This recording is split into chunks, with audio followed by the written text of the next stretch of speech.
because AC put out a video, what was this, a few days ago, like about a week ago. This is the second one in his series. So he's apparently started doing the series of Why Cops Hate Internet Sleuths, True Crime. He put one out before. This is his second one. So this one is basically, apparently it's about, it looks like it's about murders at the University of Ohio. And thank you, Gray Matter. So it's about murders at the University of Ohio and talking about how internet sleuths fuck up the investigation. Party. Yes. So it's basically talking about how, like, how people on the internet, on social media, twist and conflate and fuck things up and can actually make things more difficult for the police to do their job. So I'm not going to say that this is, what did I say? Did I say Iowa? I'm sorry. Idaho. It's easy to get those two mixed up in the mouth. Phrasing. I said, oh, okay. With Idaho, Iowa, and Ohio, it's very easy to mix them up when you're trying to say the words. All right. So I do want to say this because I think it'll be interesting, but there may be some rage based on what these internet morons might do. But I do think it's going to be interesting. So let's just jump right in. Let's waste no time. And let's take a look. I want to be clear before we go any further. It's absolutely within everybody's rights to demand answers from police and hold police accountable, especially if there's a lack of information going back and forth. However, this is not one of those cases. This is when the rumor mill and social media take an investigation that has no issues on the police department side of it and then creates issues on its own. Internet sleuths. Oh boy. You know, the people on TikToks and Instagrizzles and YouTubes that interject themselves in investigations that are currently ongoing, usually involving murder, sometimes sexual assault, and add their 2 cents in. Because they're right. The people that have a limited amount of information that aren't there on scene to break down the facts, they know what's going on in a criminal investigation, and their demand should absolutely be met. Why didn't they fingerprint everybody's butthole? Isn't there supposed to be semen everywhere at a crime scene? Why aren't they using psychics to help them? Those kinds of questions, and the people. Yeah. Something tells me that we're going to be getting into somewhat of a CSI effect in this, which is the overriding problem in most of these, is that when people online hear about a crime or hear about an investigation, they've seen a couple of CSI episodes or they've seen a couple of episodes of Law and Order, and then they think that they know everything there is to know about investigation. When the reality is, what they're seeing on CSI, what they're seeing on Law and Order, is all bullshit.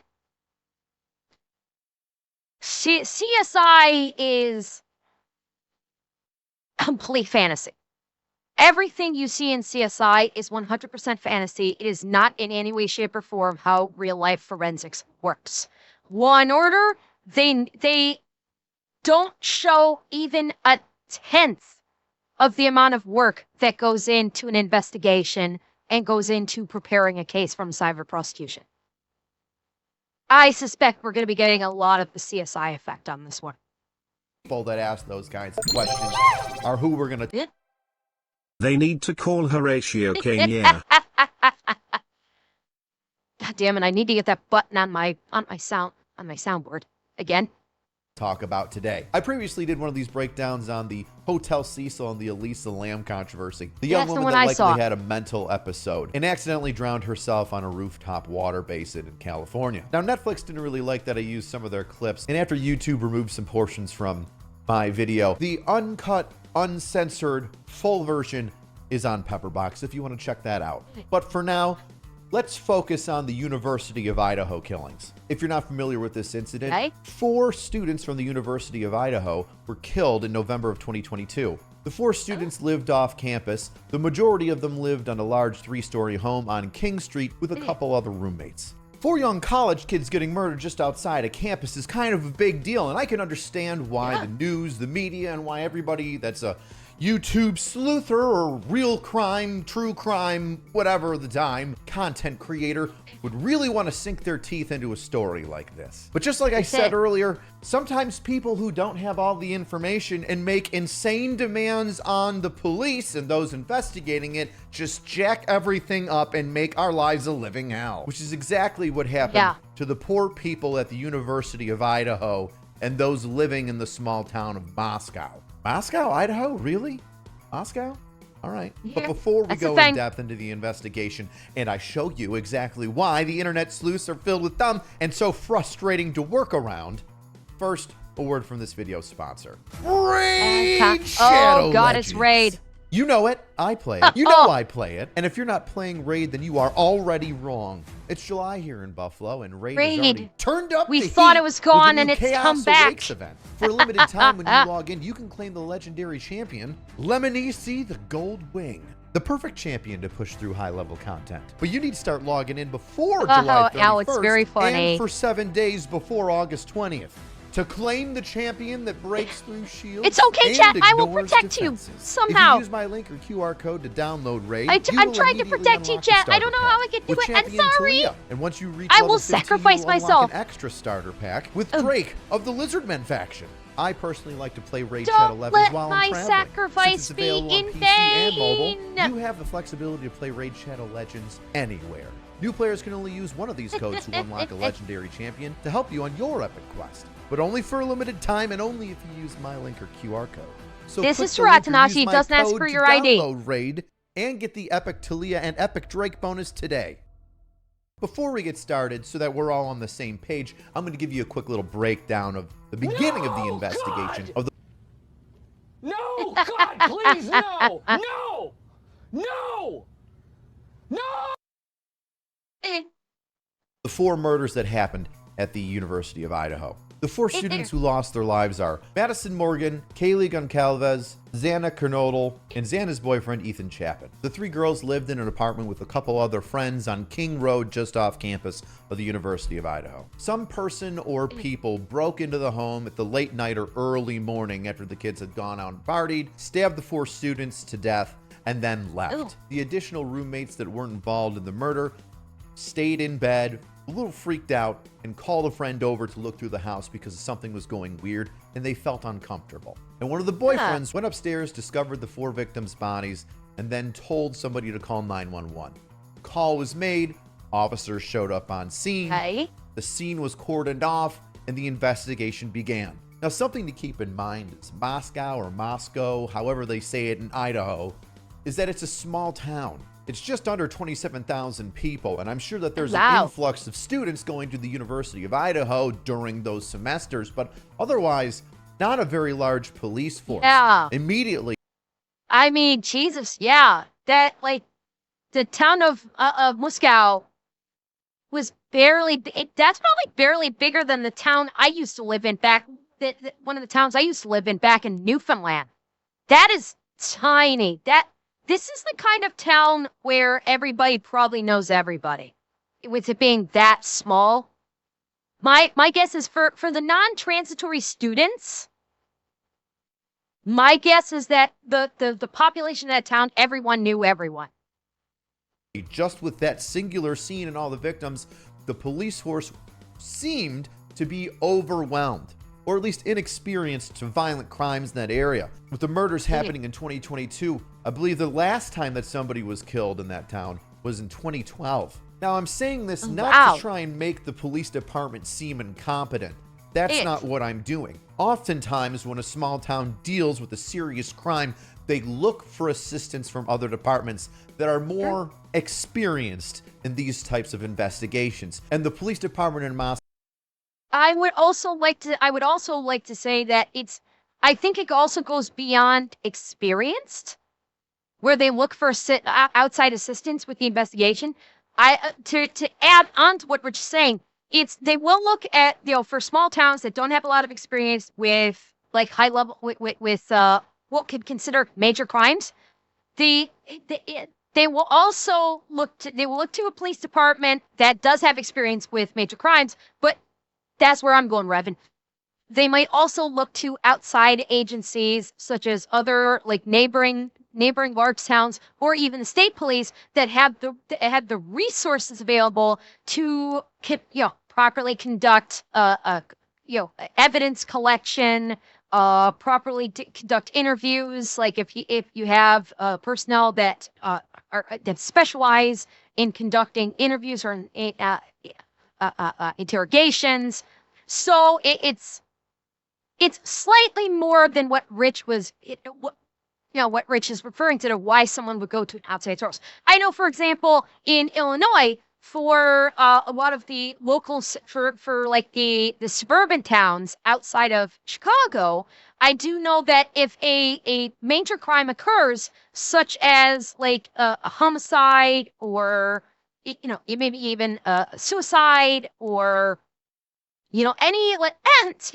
any like major crime that would be considered a major crime for evidence collection, they won't necessarily rely upon their own in-house evidence collection officers, because most of these smaller towns do have their own internal like CSIs, evidence collection officers that can collect evidence, fingerprinting, collecting small bits of evidence and stuff like that. If you have a major crime requiring evidence collection or say like vehicle processing, things like that, they will actually call in the state police because they have a more robust evidence collection team. Plus all the evidence is going to be sent to the state police for processing anyway. So these smaller towns would call in the state police department to facilitate things like evidence collection for major crime scenes like this. So just wanted to put that in as an add-on to what Bert was saying. Moscow is no different. Fairly quickly, Idaho State Police and the FBI were called in to assist the department. And to add on to the point that I'm trying to make, that they're not incompetent, whenever a large or serious crime happens in a small town, that'll often take most, if not all, the department's resources, and they hold that scene or that crime to be of such a high level importance, everything is gone through methodically with a fine-tooth comb. Exactly. Imagine the first time that you had to do a school project all on your own, write an essay, or you went to work and you had to do something by yourself without assistance from anybody else. It's not separation of powers. It's not that at all. It's, as Rich is saying, it's experience and resources. So unless you're talking about the reverse, where the local police department gets first crack at it, if they need help, they call an outside help. Unless you're talking about in the reverse in regards to separation of powers, in which case I misunderstood you. But yeah, it's jurisdiction, and it's primarily it's going to be resources. That's primarily what it'll be: resources and experience. I bet you it took a really long time. Why? Not because you're dumb, but because you wanted to dot your I's and cross your T's. Make sure you don't do anything that's going to jack up whatever it is you're supposed to push forward, whether it's a paper or some sort of work project, or whether it's a criminal investigation of the death of 4 college students. So right off the rip, you're going to hear some complaints from people in the social media world saying, why is this taking so long? How come they're doing this? Why isn't it moving faster? It's because and here we see the first stages of the CSI effect. This is the first stage of it, where people see when they watch CSI, when they watch CSI on TV, they see, the crime scene part of the show, CSI, NCIS, all the crime drama shows. They're on the crime scene for maybe 5 minutes of the show's runtime. And people see these shows and they think, oh, evidence collection is easy. You just bing, bang, boom, and done. And it takes like maybe 30 minutes to process a crime scene, when the reality is proper processing of a crime scene takes a long fucking time. There's a step-by-step process. You first have to document the crime scene. There's an actual physical documentation where you're basically drawing out a map of the crime scene. Then you have crime scene photographers that will photograph the area. Then you will have the coroner come in and actually facilitate checking the body and documenting that before the body is removed from the scene. Then there's further crime scene investigation where they may start fingerprinting, when they may start collecting physical evidence. And at the same time, you're going to be having detectives questioning witnesses, questioning possible witnesses. So this is a very, very involved process that unfortunately the super sleuths on the internet don't realize, because all they see is it being done in 5 minutes on TV, and they think, oh, well, this has got to be based on reality, right? Bro. Because everybody's dead. Now, I know everybody's used to watching the first 48, which, by the way, says if they don't have a suspect in the there first we go. 48 that hours, too.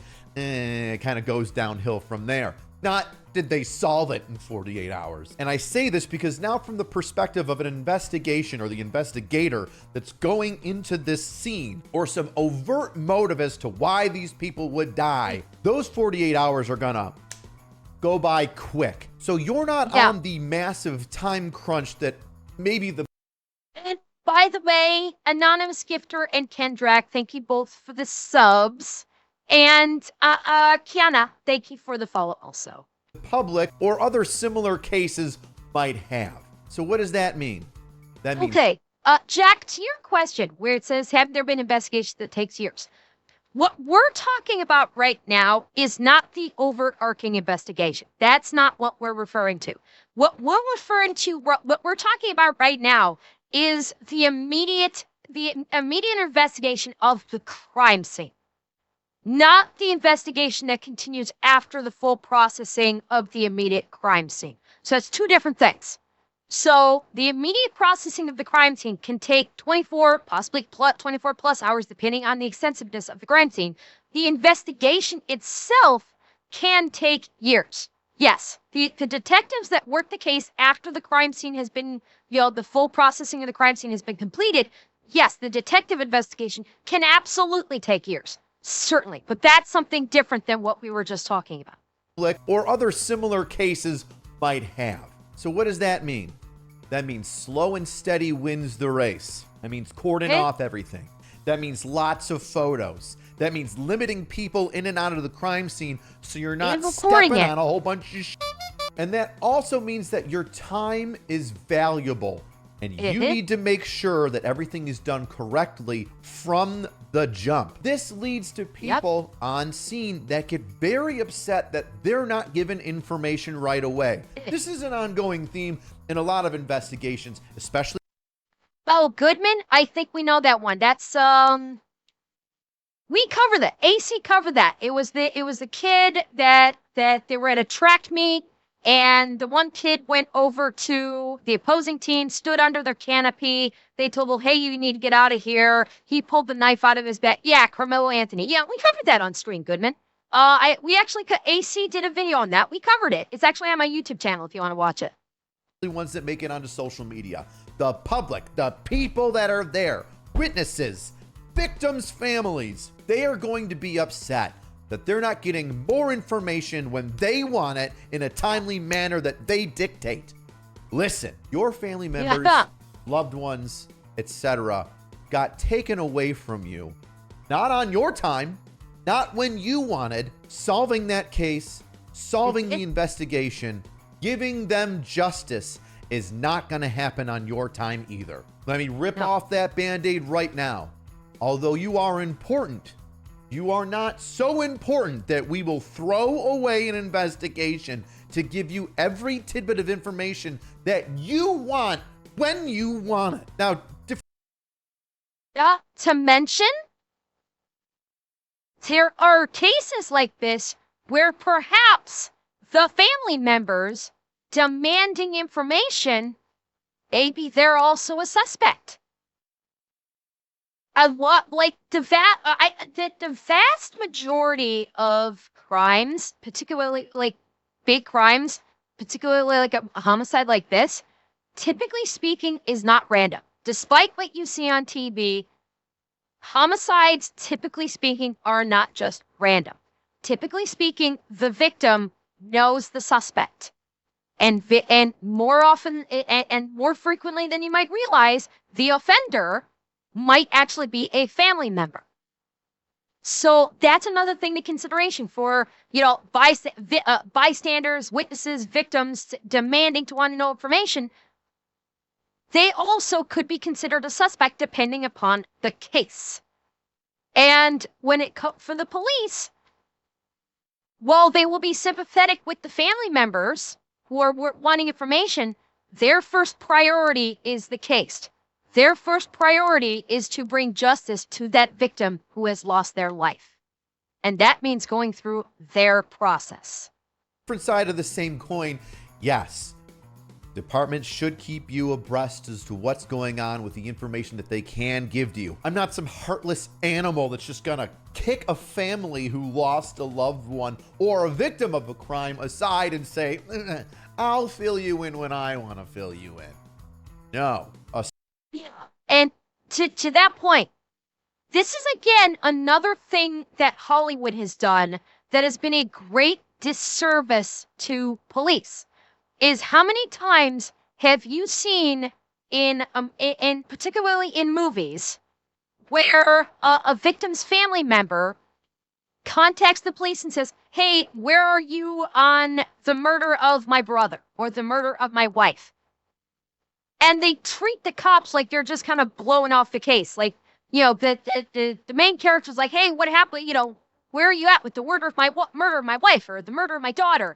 And Hollywood treats the cop like, oh yeah, they kind of blow them off. They're like, we got nothing. Sorry, we're fucked. We can't do anything about it. And they act like the cops just don't give a fuck. When the truth of the matter is, the cops may not have a lead. And they may be working leads as much as they can, but they just don't have anything. And it's not because they don't care. It's not because they're just like, fuck it, we don't care about this case anymore. No, it's because they're working the case and they can only work with what they've got. And so this is another case. It's a sideways shift of the CSI effect, where it's the Hollywood cop effect. And yes, that was the other point that I was going to, Atanashi, is the cops may not be able to talk about it. The cops are not going to disclose everything that they know about the case, because to do so would cause harm to the case. You could alert your potential suspect that they're onto them and cause that potential suspect to flee while the cops are still trying to gather information. So it's basically the internet sleuths rely upon the absolute worst, unreliable narrator in how police investigations are conducted, by using TV and movies as their benchmark for this is how we think a case should be conducted, and is the most unreliable narrator in the history of unreliable narrators.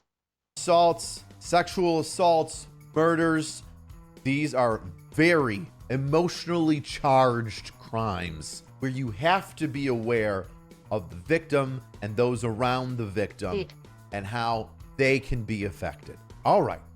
Are you ready? Let's get into this. Let's see what the local media, frustrated victims, witnesses, and family members, as well as internet sleuths and true crimers have to say about this investigation. Monday morning, all that we knew by that point was that 4 people were dead. I got here on Sunday, the day after the attack, and there was just local media. And by Tuesday, there was dozens of people from all over the country. And they said, you're gonna have to refer to our statement. And I said, so you're not taking questions? And he said, no, we're taking questions. And I said, but you're just not answering them. Like I said earlier, small department, small town, local reporters. Crimes this big don't normally happen. And when you have a good relationship in a small town with another person, specifically on the police department, you would expect some answers. But when it comes to a case that's this big, this important, where something can go wrong and a murderer could walk free, you keep things tight, especially if you're not sure about who the person is, the murderer, where they came from, why they did what they did. The less information you have, the less you can put out. And I want to expand on that. Not only the less information you put out, the less information you are giving to your suspect that you could be onto them. Let's not fuck with it. The news media, by default, is going to take any information that the police give them and blow it way the fuck out of proportion as well. Okay? Well, and to me, that's why I was saying earlier about how people wanting to demand questions, and the police don't know if they themselves could be the suspect. That's what I pointed out earlier. But need us not forget, any statement made to the media, they are going to blow way the fuck out of proportion, which can either A, alert the suspect, or B, cause panic, which will cause the police department to get flooded with other people calling them, going, holy shit, are we in danger? Is this a serial killer? Should we be concerned? Should we get a gun? Should we be locking our doors? Should we not be walking home at night? And so that's why the police will minimize what they say to the media while an investigation is at hand, because they may not actually have all of the information themselves. And to make any speculation to the media would do harm to the case, and would give the media ammunition to blow it out of proportion, potentially fuck up their case, and panic the entire fucking town. Larger police departments, you have a public information officer who's assigned to talk to the press. I was shocked. I was like, how could they not tell us what's going on? We were getting such little information that it created this chasm where rumors and speculation just started to fill the silence. How did the police create the chasm? Right? She says there was a chasm because the police weren't giving us all the information that we wanted, and we needed it now. It's my money and I want it now.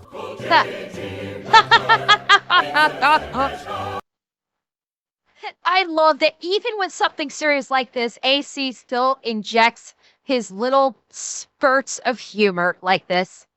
Never change, Rich. I mean, J.G. Wentworth vibes over here. This is the selfishness of a lot of people in the press, or people in general, who don't understand how an investigation goes. I just said it 2 seconds ago. You're a small department that's not as experienced in these things. And at the moment, if you give away too much information, you don't want the bad guy to go, oh, they're looking at me, I'm out of here, and skipping town. People need to realize this, especially the press. The most important thing in an investigation is the investigation. It's integrity. Not giving as much information as they possibly can to the press or the crowd or the victims. It's difficult to solve, and nobody can keep their mouth shut. And to say it's the police department's fault why this chasm was created is the chasm was created because a million reporters showed up on scene, started demanding answers, and the second that they didn't, Miss Lady, you all started saying, well, we deserve answers. Well, what's going on? Well, I'm honestly shocked that we did not hear the people have a right to know cry. Yeah, it's... The fact is, the very reporters bitching and moaning about this chasm of lack of information are the ones that caused it in the first place. You don't hate the news media enough, chat. You don't hate them enough. Thing stinks in the state of Denmark, except here it's the state of Idaho. It's your media circus, and we're gonna get there eventually, and the social media circus that whips everybody up in a frenzy and makes it a chasm, if you will, that needs to be filled with information. And that chasm is then filled with rumor and speculation. That's not on us at all. That's on you as media organizations, reporters, internet sleuths, and true crimers. You create the buzz. We're just going about our daily lives investigating crimes, which is what we're paid to do. We're not jumping on the internet every 10, 15 seconds to upload a new video or segment or article, etc., in order to try and make this, whatever incident it might be, bigger than what it is. And then to immediately speculate as to, well, why aren't the police? Because the first thing that almost always happens when police don't give all the information that media wants is what? Exactly. That we're dirty, that it's a cover-up, that people who have nothing to do with... Yeah. And that cry that he was just talking about, where they're saying that, you know, where people say the police are crooked, that they're covering things up, it's happening more and more in this day and age, because of what the media has been putting out and what social media has been putting out, the opinions of the police writ large are at an all-time low because of the way regular media and social media have twisted the way cops conduct themselves, that now the instant the police give a bare-bones statement and retain the integrity of their case, people instantaneously go to dirty cops. That they're crooked, that they're trying to hide something. Because of the media. Because of social media. They fucking brought it on themselves at this point. Anybody on the scene or with the crime are obviously in cahoots with some unknown Illuminati to prevent crimes that we're investigating to being solved. Well, so, no, AC, sorry. No, it's George Soros these days, not the Illuminati.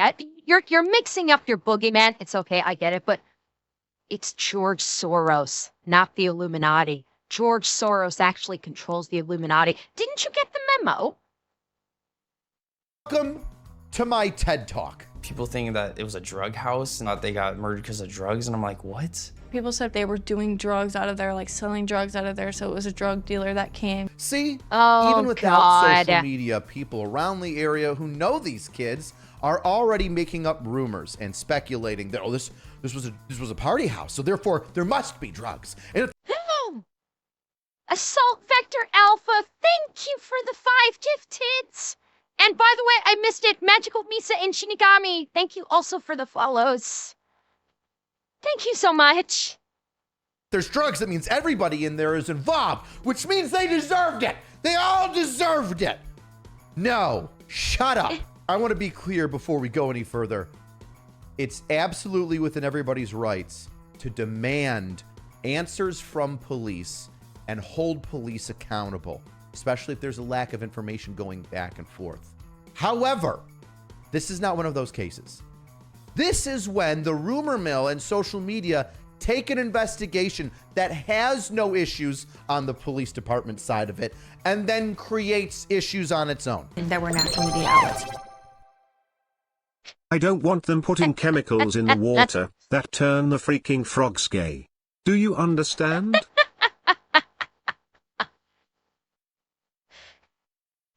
Look at me with Alex Jones. Here before there was even a press conference, before we knew anything about how they died. Do you see? Wow, it's almost like I called it, huh? Almost like I knew what was going on. Now this massive media blob comes into town because 4 college students were murdered and they blow it out of proportion. And they create a controversy that wasn't there, that wasn't actually present. Now there's dozens and dozens of bobbling heads with microphones. Why didn't you talk about this? Why aren't they doing that?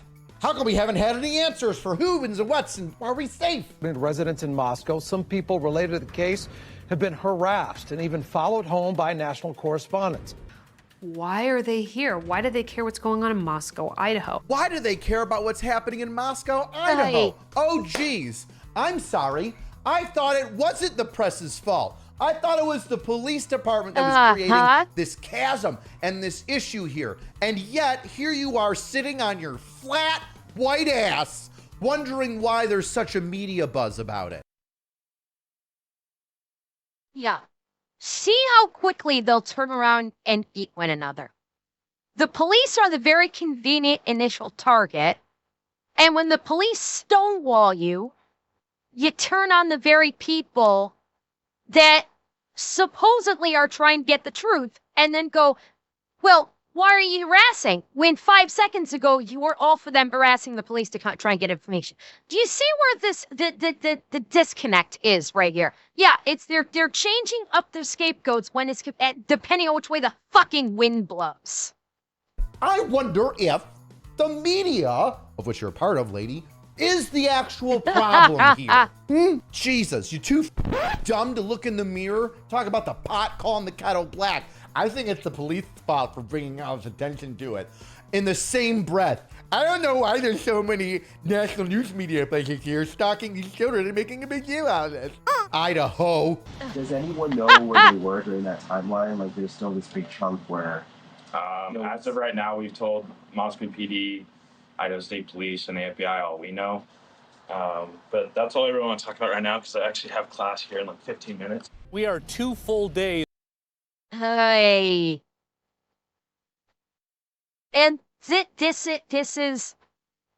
I have to wonder if this is another stereotype that some of these reporters basically got into big reporting that's disingenuous, where it's like they think like, I'm a reporter, I'm gonna crack this case for the cops, and so they actually start doing investigative questions. Like, oh, there's this big chunk of time, you know, can you fill in these gaps of the, you know, of the case? You, a witness for whatever, because maybe the reporters think that they're gonna solve the case for the fucking police or something.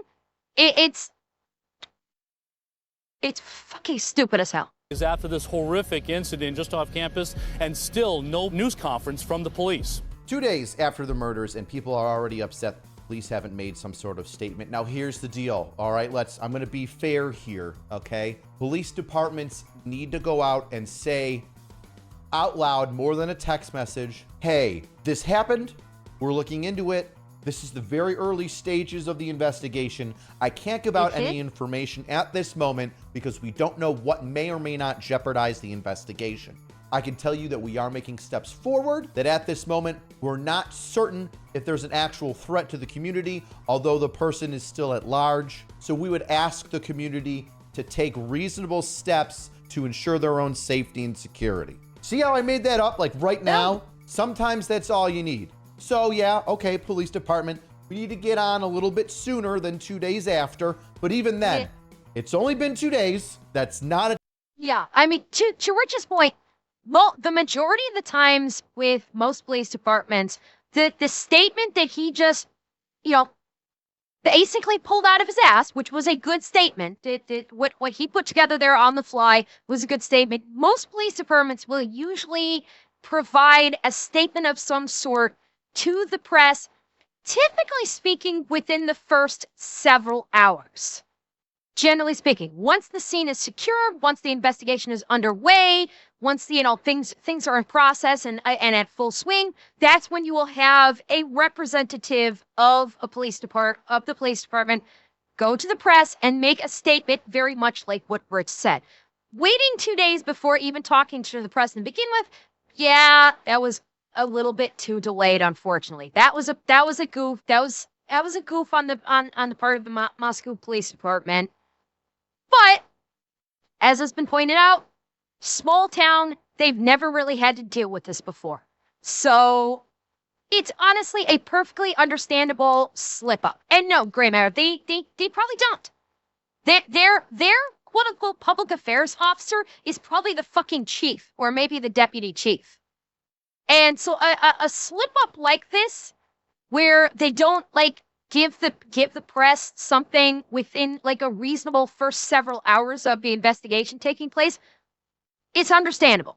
It's nothing. It's a learning experience for them. It's like, okay, you know, in the future, if we get a situation like this, we know, all right, after the first 5-6 hours in the investigation, when everything is locked down and in full swing, then our designated public affairs person can go to the press and give a statement of similar nature to that. So, a little oopsie, nothing major in the grand scheme of things, realistically speaking. Terribly long time, because day one is you're investigating it and you're busy, you're small town. Day two is calling in assistance from other people, which now you have to bring them up to speed, another busy day. So I'm even giving the police department a little bit more leeway because they're so small here to say, okay, let's get more information before we go out and make a statement. But oh no, the news isn't happy about that. My name is Chief James Fry with the Moscow Police Department. Here we go. I'm going to be reading from my notes today because I want the information you received to be extremely accurate. The four were stabbed with a knife, but no weapon has been located at this time. A stabbing is a very intimate crime. All right, listen, I need to break this down. I fucking hate when fucking true crime novelists and reporters pull that bullshit. Someone was stabbed. Oh, a stabbing is a very intimate crime. Bull fucking shit. A stabbing is just, yeah, tell that to the Brits. Tell that to people in America. There are far more stabbings that occur than shootings in America. Stabbing is not an intimate crime. Stabbing is a far easier crime to commit than a shooting because guess what? It's a fuckload easier to acquire a weapon or a tool that can be used to stab than it is to procure a firearm. Note I say tool because it may not necessarily have been a knife. That is a key distinction there. It may not have been a knife. It could have been any other object that could have been used to stab someone. And it is in no way baseline an intimate attack. It is a common attack because the available tools are easy to come by and they happen, and stabbings happen very quickly. So get the fuck out of here, you dumb bitch, with your stabbing is an intimate crime. Fuck you. Stabbing is an intimate crime. I don't know how many times I've seen that as a trope, right? It's almost like the urban myth, the urban legend that a 50 cal bullet, if it flies past you within like 6 inches, the sonic boom will rip off your skin. That's not true. Before you ask, yes, I know that High Speed Ballistic just put out a video about exactly what Rich just fucking said. It is on the list. I know they put it out. It's on the list. We will watch it sometime. So so you don't need to at me about it. It's a normal bullet. It can miss you. However, once that energy touches you, yes, there's a lot more damage because of the weight of the bullet and the speed that it's going at, the velocity, yada yada. We're not talking about bullets though here. We're talking about stabbing. Everybody knows that stabbing is an intimate crime. It is, all right? It's also a poor people crime. People that can't afford guns. And that's not a joke. Rich people stab each other too, but I'm talking about non-domestics, right? Yes, you stab somebody that you love because they cheated on you. You're in the house, there's a kitchen knife, you're arguing in the kitchen. Boom, crime of passion. I get it, right? Also, it's very intimate. It's you and somebody. You're pushing something into them. You're not 50 yards away or 20 feet away. You're right there doing the action. However, how many times have you seen bums carry blades on them and stick other bums, and then ta-da, somebody ends up going to the hospital, and then the fucking gangsters. Gangsters do stabbings all the fucking time. Just like people that have violent mental disabilities or disorders will facilitate stabbing. You get people that just like, how many times have we heard, what was it, I can't remember where it is. There was that recent thing at a mall where some guy ran around stabbing people in a fucking mall very recently. That was only stopped because a civilian actually had a firearm and they were able to stop the attack. Like, fuck off with that stabbing is an intimate crime bullshit. Just fuck off. Morgue. Just because it's a stabbing doesn't mean that they're intimate partners or know each other super duper well. Is it a possibility? Yes. But look at how this dumb reporter, I'm going to call her dumb reporter because she annoys the shit out of me with her. AC is being kind. I call her dumb bitch. That is my word. Talking out of the side of her head about she doesn't know about, and also because she wants her cake and eat it too. The same point is echoed in the media and social media about this is a very intimate stabbing crime. So there's something especially egregious and sinister about the way this was done. The only No, you dumbass.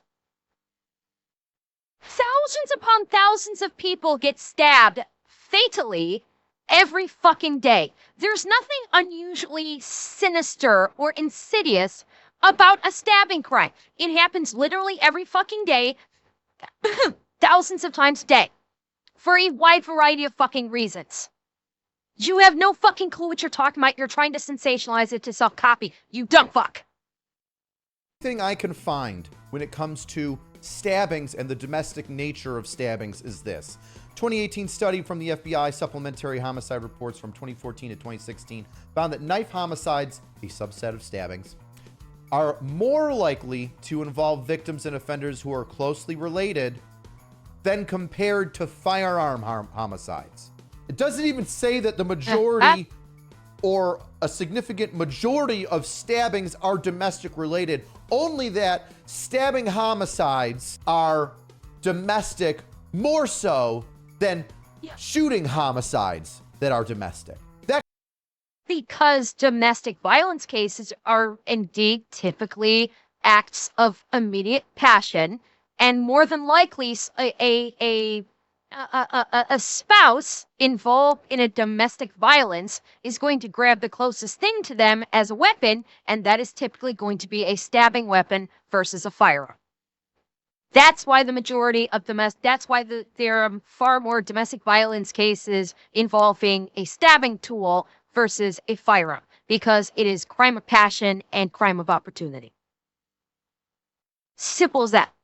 That could literally mean that if out of 10 homicides a year in stabbings and 10 homicides a year in shootings, there's only 3 homicide shootings of a domestic nature, but there's 4 stabbings of a domestic nature. Doesn't even mean majority overall. If you could follow me on the numbers there. All right, let's continue. Dumb reporter. Were the roommates home at the time of the attack? The 911 call didn't come until noon. Tell whether the same weapon was used on all 4 victims. Now, before I really dive deep into the asses that are the... I want to reach through the computer and just bitch slap that reporter that just asked, was the same weapon used on all 4 victims? Why in the fuck would the police give away evidentiary value like that and tell you, oh yes, we know there was only one weapon, or oh yes, we know there are multiple weapons, when that is crucial to the investigation, because it could indicate a single attacker, it could indicate multiple attackers, it could mean that multiple weapons were used by a single attacker. Why the fuck would you give that away? Why would you let anybody who is listening to you on the TV or on the radio or on the internet know that, A, the police know this information, and thus you as the suspect can then try and marshal a defense where you can try and obfuscate yourself or hide or run or whatever. I hope to God the police chief just said, we can't disclose that, but I want to smack the fuck out of the reporter who just asked that question. Internet crime sleuth, true crimers. Let me first say this. Social media is a fantastic tool that law enforcement uses, okay? Having the kids, family members, and friends of the victims comb their social media and say, hey, show me the stuff that we did over the past couple of days. Let's look and see if there's anything weird. We put all of our knowledge together to try to figure out who did it and why. You're not a fucking police officer. Again, these people have seen too many fucking fictional Hollywood bullshit where the reporter doesn't report. The reporter's like, I'm gonna figure this case out myself and do the job the cops can't do. Listen to what she said. That's exactly the route she fucking went. Show me the stuff that we did over the past couple of days. Let's look and see if there's anything weird. We put all of our knowledge together to try to figure out who did it and why. Very good. Very nice. And then someone sent me the grub truck video. And eventually they stumble upon a live stream from the... Wait, you said that's the sister? Okay, maybe I thought that was one of the reporters. He said that's the sister. Okay, I'm still not thrilled about the sister doing this for the same principle. Because the sister doing this investigations herself, I'm still not convinced that this is a good idea either, because if she starts asking people questions, that can fuck up the cop's case. If the sister starts doing her own investigation and starts asking questions of people, one of whom might be the suspect, she may tip off that suspect and that suspect could take off. Or it could taint the police's case. or the suspect could know, hey, the police might be on to me, and clam up when the police need the suspect to talk. All told, it can taint the investigation in some way. And that's why I'm still not thrilled about her doing this. I'm going to investigate it myself. AC is being more generous about it. Me, I don't like it. The grub truck video. And eventually they stumble upon a live stream from the grub truck. They live feed everything. And people found this little segment where Maddie and Kaylee were ordering. A man in a hoodie that's kind of behind them also seems to be waiting for food. Looks really suspicious. Now we're about to start the divide. We have video from the grub truck. Oh boy. Everybody's accessing the open source intelligence of social media into these people's lives. And this is where the divide starts to happen. Where some people, the police department, are going to go in a direction that they know the investigation will go into, leading them to more possible clues. Whether it be dead ends or not, they're going to look into it so they can gather more information. And then Brethren, no, they don't. They don't.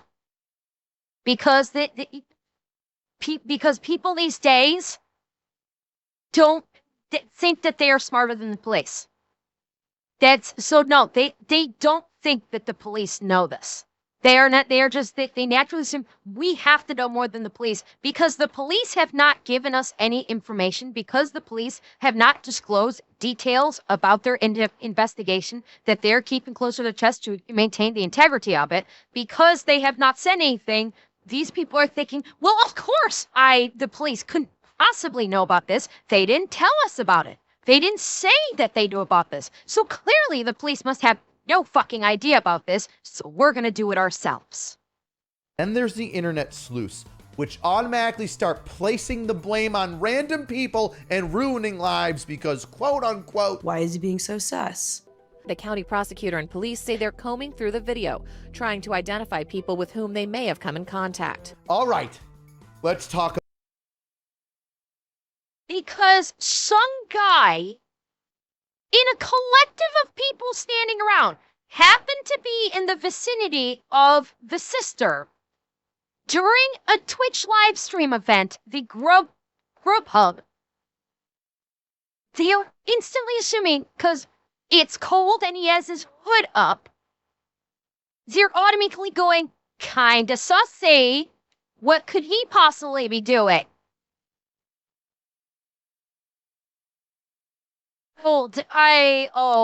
This is not going to go well.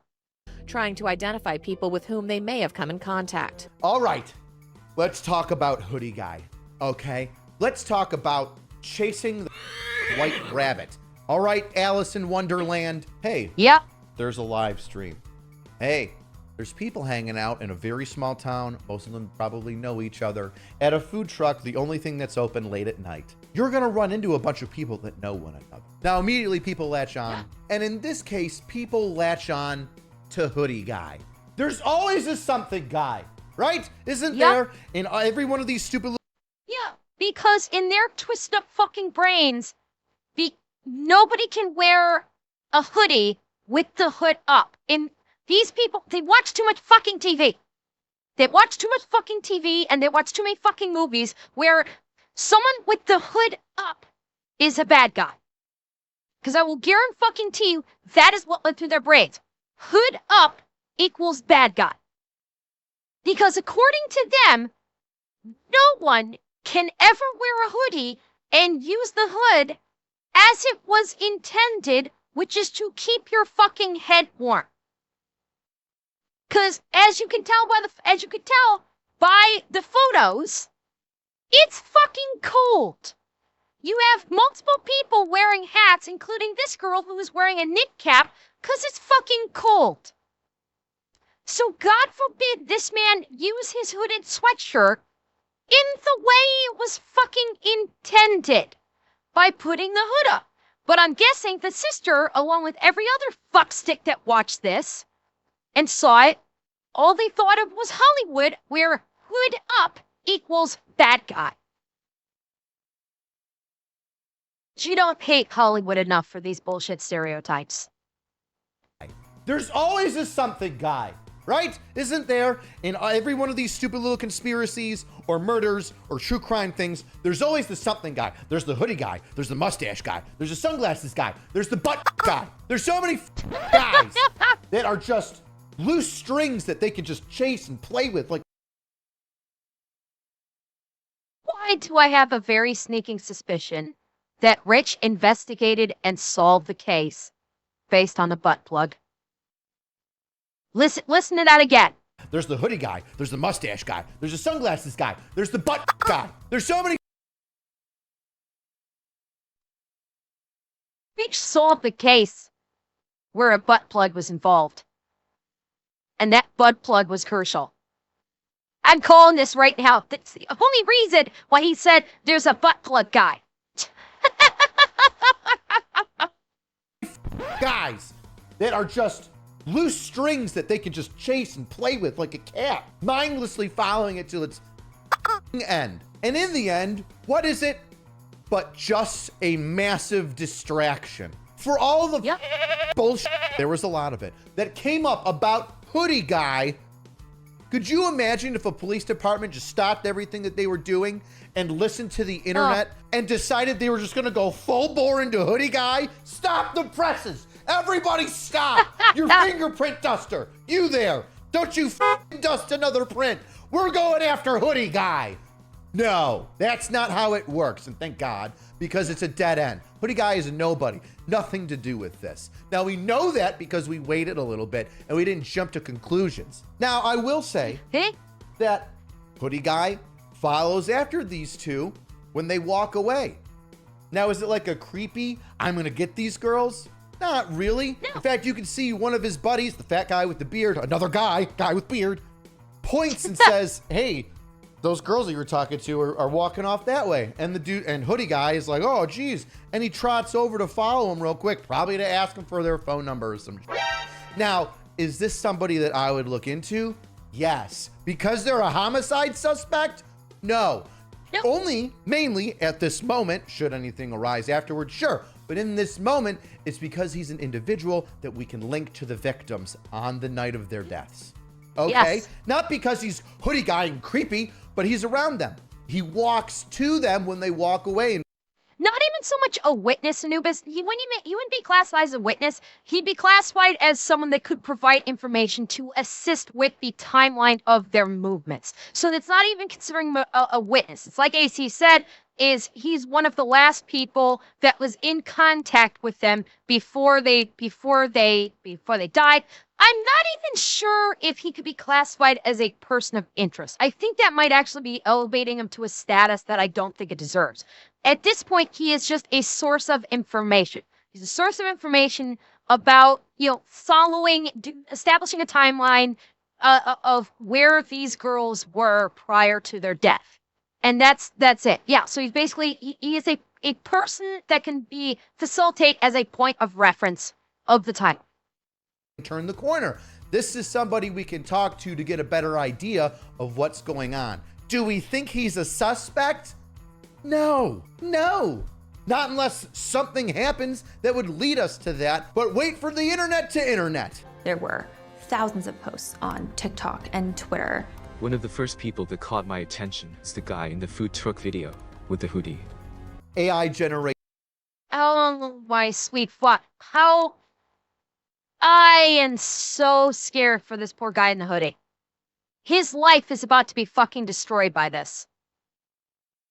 There are going to be so many fucking people that are going, he's suspicious, and his life is going to be fucked because the internet basically focused all their fucking guns on him. And he's probably just a guy that was hanging out at the food truck. That caught my attention is the guy in the food truck video with the hoodie.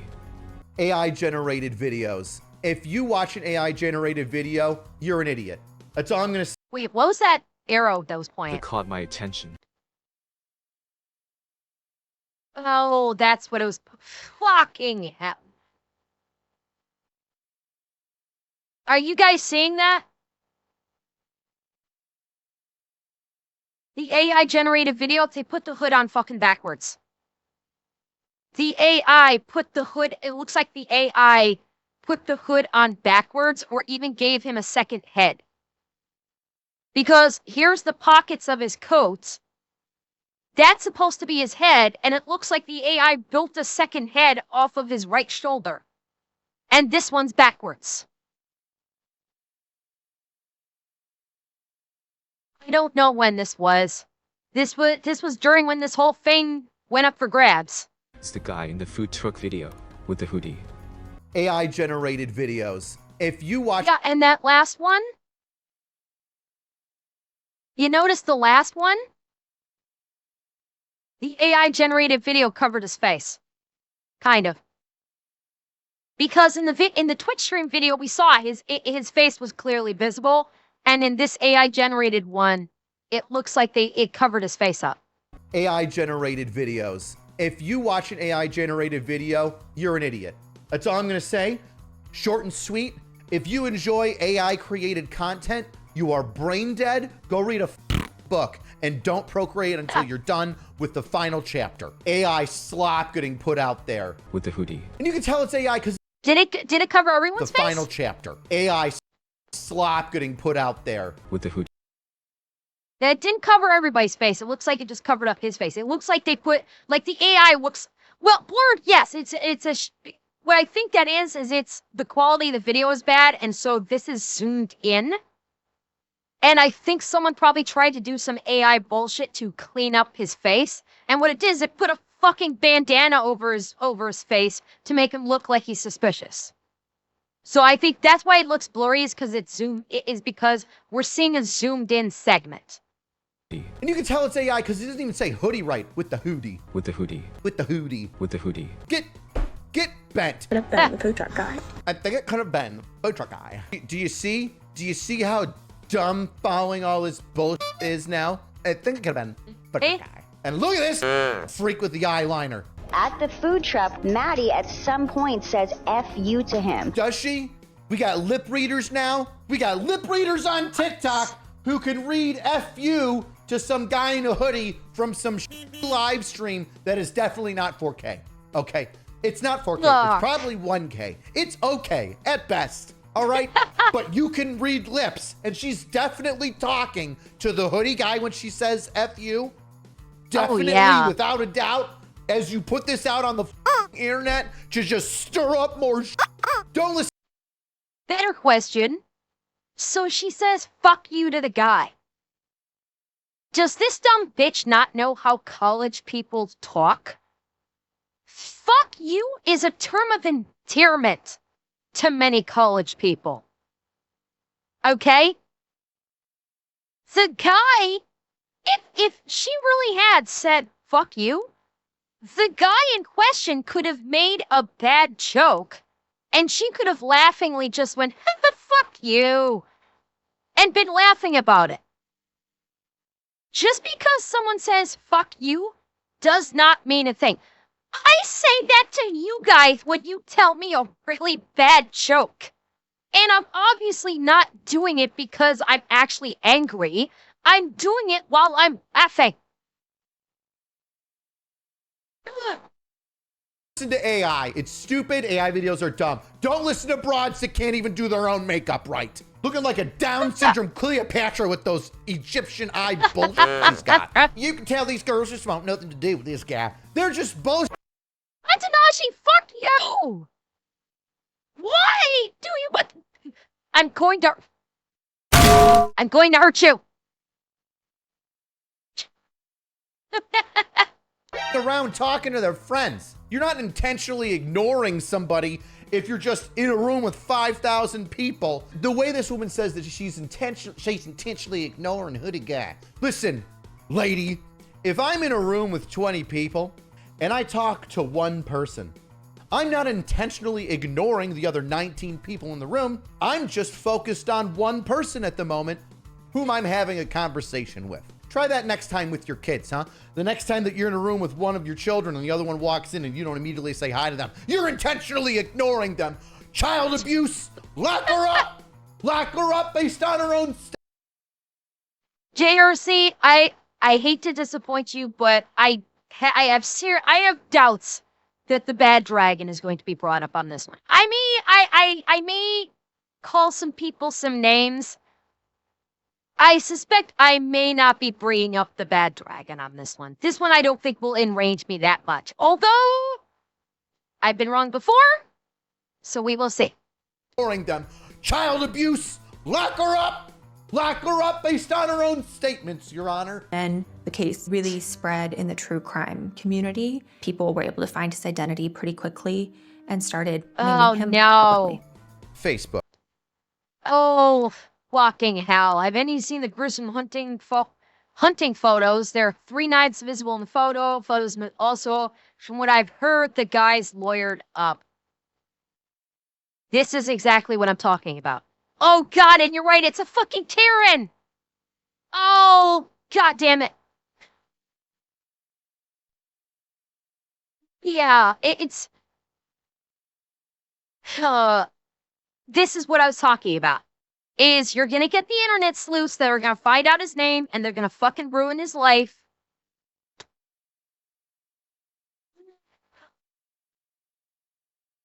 This is not good. This is gonna go so poorly for this guy. I feel so bad for this guy because he is about to get fucking dog piled on. Facebook. Great. The antithesis of all things that is a police investigation, where boomers go to spread their wings and fly with so many conspiracy theories it would make Jeffrey Epstein's head spin. Let's read what Karen has to say. Have you seen the gruesome hunting photo posted by so-and-so? There's 3 knives visible in the photo. The photos have since been deleted. Also, from what I've heard, he's lawyered up. He's apparently the guy in the hoodie from the food truck. And somebody said he was following them home. So you're telling me, middle of nowhere, Idaho, guy's hunting and has a couple of knives, probably for dispatching the deer and gutting it and skinning it, etc. That's a red flag. And do you see how now this is starting to snowball? It's not that he might have followed them home. I don't even know how they have followed him home. All of the video shows on the gut truck is him walking towards them when they walk away and go around the corner. But Karen here says he was following them home. And here we fucking go. Where the internet sleuths, the Facebook detectives, take something and blow it completely out of proportion and start making shit up to fit the narrative that they're trying to put forth so they can be the Facebook hero who cracked the case. Because there's no evidence that he followed them home. He had 3 knives in a photo of him hunting, which is fucking normal. Ask any hunter, having a couple of knives when you go out hunting is completely fucking normal. And so they're taking one thing, conflating it to another one, like he went hunting and he had knives. Holy shit, he must be a serial killer. And then him following the 2 girls for unknown reasons and conflating that to he followed them all the way home when there's no evidence to support it. And doxing him all in the same fucking post. See, this is how people actually get tilt. Because when you have the internet sleuths that misidentify someone as an offender, you will have people physically confront this person that has just been doxed and incorrectly identified as an offender. And that confrontation can lead to someone getting killed. Because the internet sleuths and the beating chest heroes think, I've got to take this guy in. I've got to do the job the cops refuse to do. And they'll try and do something which could end result of someone dying because of this. Oh, he was definitely following them home now. Do you see how we went from just a guy at a food truck that saw them and then went around the corner with them to Caucasian, not hero complex, celebrity complex. They don't want to be a hero. They want to be the celebrity. They want to get the celebrity status of the guy who found the murderer and brought him into the police. Just like in their favorite TV show and movie. You don't hate Hollywood enough. Now he definitely followed them home, and he's got knives and photos. Oh God, knives and photos. Lock him up. Lock him up, Karen, aptly named Karen. Allegedly, he actually knew the girls. You can see the hoodie guy standing near the girls. This guy had been bumping into Kaylee in public a lot. This guy had been bumping into... Oh, wait. Hold up. Hold up. How the fuck do you know? How do you know that this John Jack person has been bumping into Kaylee a lot? How do you know this? And then here we go. Kaylee's dad did say that she told him something about a possible stalker. I'm going to say, cite your fucking sources. Where's your evidence? Yeah, this is all I'd heard or someone said or people are saying. And we all know how that goes. A lot. This guy had been bumping into Kaylee in public a lot. It's a town of 26,000 people. You nose ring bimbo. No they're gonna bump into one another. Earlier on in the documentary, the girls say he's actually like a friend of a friend. He's in one of the fraternities. He was part of Greek life. We know who he is. So, yeah, people who know each other are going to bump into one another. Fat, bored white women are just the bane of good common sense and country's prosperity. You want to see the downfall of a nation? Bored white women trying to get something done because they care about it and they decided to find their passion. And while we're... Yeah, they don't care. Again, they want the celebrity status. They don't give a fuck. Let's make that fucking clear right the fuck now. They don't care. They're like, ooh, this is interesting. And if I can say something juicy about this and act like I know something about this, I can get clicks and I can get likes and thus I can get celebrity status. That's why they do it. Not because they care. I don't think a single fucking one of them cares. They just want they want this sweet, sweet dopamine of clicks and likes and comments. That's what they want. We're at it. Damn the TikTok filters that make them look prettier than what they are.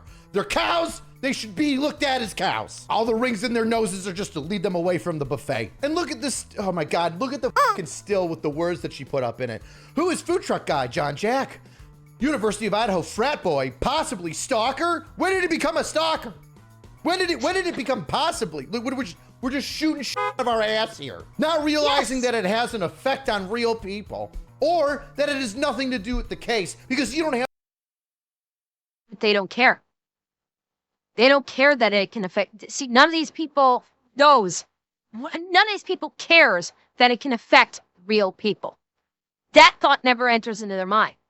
They only think about how it can affect them, affect their popularity, can affect how well their video does in the algorithm. That's what they care about. And Walnut, thank you for the raid. Welcome in, Raiders. I don't know how many of you that were in Muzzled Walnut's stream are also in mine, but we are halfway through a true crime story where AC just eviscerates internet sleuths. That information and you're not gonna get it because we don't want to ruin the case. Always purposely bumping into Kaylee out in public. Alarming. Where are you getting that from? Where are you getting that he purposely bumped into somebody? There was like YouTubers, like sleuths that would like go through the entire case. They threw ethics out the window. They like dressed up as students and went into the dorms to try and find information. Listen. You don't hate the fucking media enough. This is exactly, again, this is exactly it. These are wannabe reporters or sleuths that think they are smarter than the cops and they're gonna solve the case just like fucking Nancy goddamn Drew.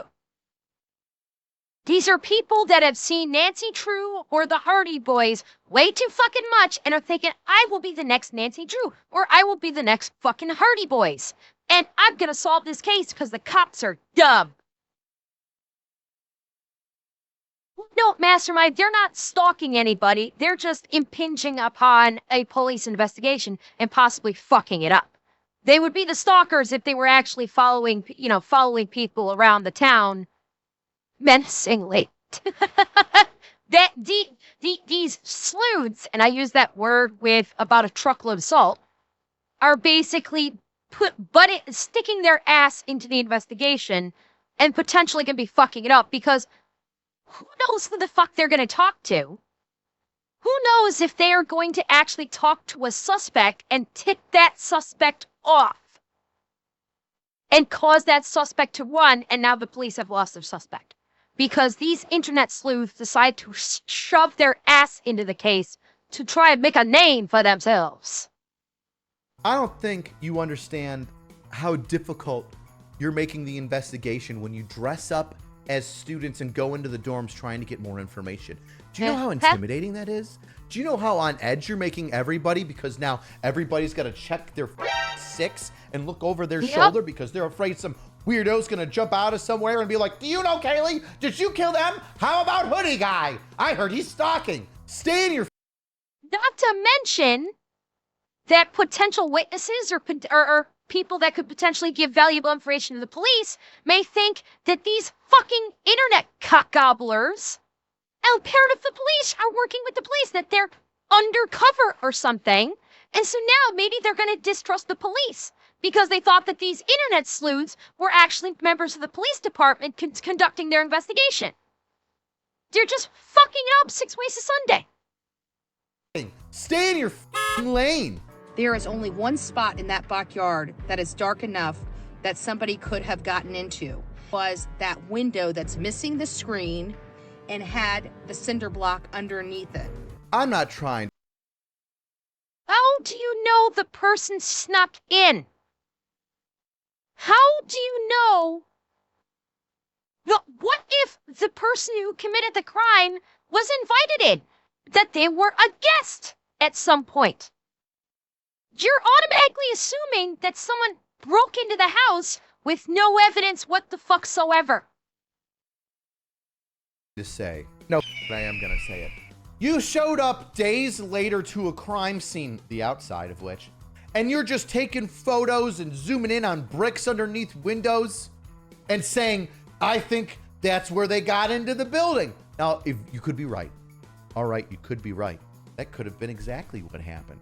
Now, what if that is some information that the police department didn't want to put out because the guy cut himself on the window and now there's DNA evidence, right? Do you ever think that maybe the shit you put out there might actually affect the investigation? Now, no, they don't I'm think not that. saying you can't speculate. However, I am saying that showing up to the crime scene and then spewing out bullshit that you can't verify at all creates an issue in the community and now for the police in the investigation. And yeah, Vespasian, they're wait, was it this? Yeah, Vespasian, they're not they're not interfering with the criminal investigation at this point. It's well, no, Vespasian, no, it's we could be angry at them, but let's not classify it incorrectly. They're not interfering with an investigation. Interfering with an investigation is directly trying to basically prevent the police from doing their jobs and conducting investigation. So if the police were questioning a witness or someone that has potential information or a suspect, or there was physical evidence that the police needed to collect, and these internet sleuths were preventing them from doing so, that's interfering with an investigation. Being a bunch of dumbasses and spewing a bunch of misinformation onto the internet and potentially fucking up their case is not interfering with an investigation, is not something that can be charged. So yes, we will decry what they did. We will call them fucking morons, absolutely, and say that you could potentially be fucking up the case. But yeah, when it comes to a legal difference, that it is crucial that we that we don't conflate what they're doing with a crime, because so far as of what we've seen is not a crime. You can call them assholes, you can say you're fucking up the investigation, and thus you could be preventing the police from getting justice because you're being a bunch of bumbling fucking morons.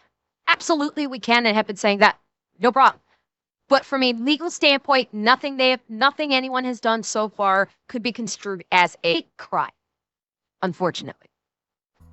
Do you know how many defense lawyers are going to look at this and be like, I mean, how secure was the crime scene? You got people that are 30 feet behind, the caution tape taking photos of where all this shit is. Yeah. This place is contaminated. Fuck it. Or how can you get a fair trial if so many people are already in here judging the person that's done it? There it is. Thank God Rich brought that up, because I was waiting to see how far and wide the spread, but he brought it up first. Yes, this is a legit defense that defense lawyers will bring up all the time, especially when a particular case has gotten a fuck ton of traction in the social media space, where everyone is basically saying, this guy's guilty, this guy's guilty, this guy's guilty, and it's like gone viral. The defense legitimately can bring up that my client will not be able to receive a fair trial because social media has already labeled him as a killer. It's gone viral, and everybody is calling him a killer. That's what these internet sleuths did. No, Shadows, that was what I was talking about before. There is no argument of impeding an investigation. Unfortunately, this is not something that is considered impeding an investigation by spewing shit on the internet, because that's freedom of speech. People can say whatever the fuck they want. That's not impeding an investigation. But they are, either knowingly or unknowingly, these people are potentially tainting the jury and potentially fucking up the prosecution's case, because the defense can argue that their client will not get a fair shot at a fair trial. And throwing it up on social media. There was one particular guy, he started making YouTube videos, and he started showing up places. Who is that guy? Who is that guy? Hi, dude. In your car, randomly recording people going in. That was the guy in the video.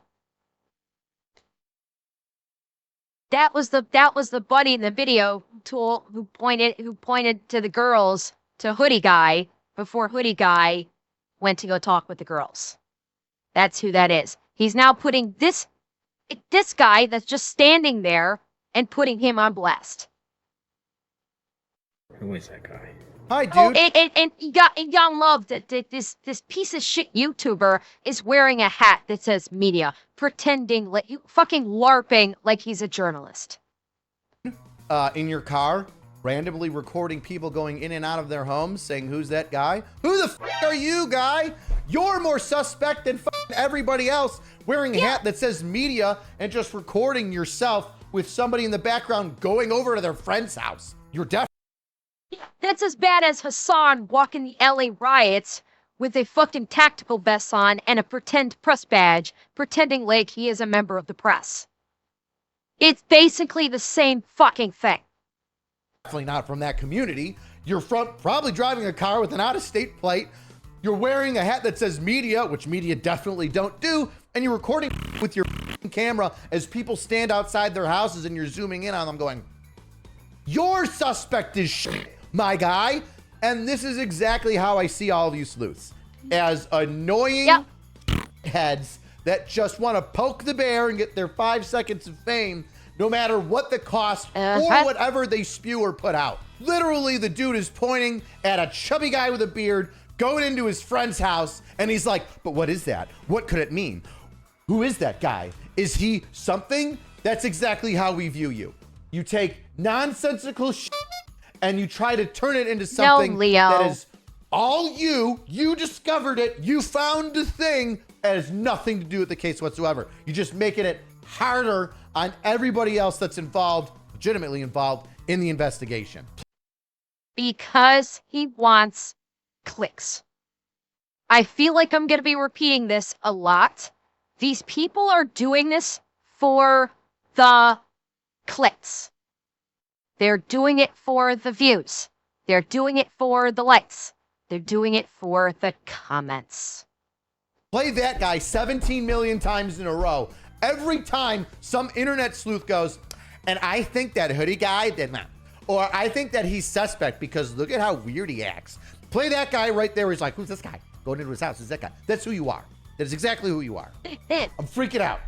They have the EX. A lot of people are saying symbolism with Ethan and Xana. What? Dude, you're at a threat. That is literally that is literally what fraternities use for identification. Is the Greek lettering. Yes, it's Greek letters outside of a fucking frat house. And he's conflating this to being two people's names. You dumb fuck. This is so fucking stupid, it defies description. I know. Yeah, because Xana. it's gamma, it's sigma chi gamma eta.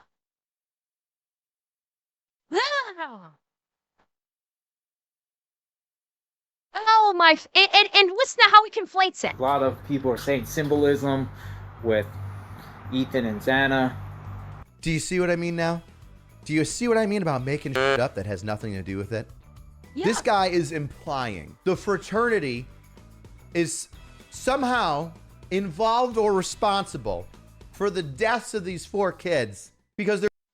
Is that the implication? Is that what that cock gobbler was trying to apply? That the fraternities have EX to apply Ethan and Xana? 2 of the victims? I.e. that the fraternity was targeting them? Are you... Oh, my sweet fuck. Oh, my sweet fuck. This man just took the fraternity's own Greek letters and turned it into a conspiracy theory that the fraternity was going after these 2 people. You are so fucking stupid, it defies description. Go home. You're cooked. Greek letters from the Greek alphabet line up with the first initials of their names. Just 2 of the victims, Ethan and Xana. What does it mean? It's symbolism. Do you see how nutty this is? Just the fraternities out there murking 4 people because what? Why? Why would the fraternity do it? Because Illuminati. The fraternities use Greek letters. It must be the fucking Illuminati. You may think that's crazy, but would you be surprised? And then how do you explain the other 2 deaths that are involved here? Like, if you actually look at some of the stupid that these people post, you could debunk it if we just took a breath and did common sense. If you take it at face value, E and X are 2 of the freaking initials of the 2 people killed out of the 4. Oh my God. Oh my God. But if we sit here and we break it down and say, all right, this fraternity has been around for decades upon decades and decades. Their frat house has been here 500 semesters before these kids were even born. Maybe it's just a strange coincidence. It has nothing to do with anything.